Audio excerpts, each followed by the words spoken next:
Hello everyone. Kung ako ang mahimong presidente o makadaog, ang ako unahong sulbad mao ang mga pobre good, kinapobrihan. Wala ko na ako ng purpose o mga ayuda o akap kay nagoy kina kapobrihan.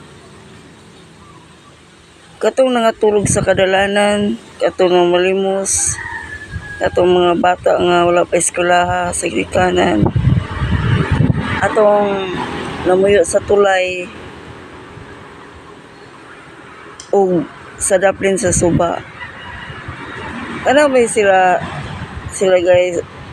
guys may pinaka-importante tabangan o tagaan silang edukasyon para makatabang pud sila ang mga badyaw, tagaan sila maayong plano nga makabalo pud sila nga dili pud maayo nang magsigig panlimos. Mao na guys ang akong kung mahimo kong presidente sa Pilipinas.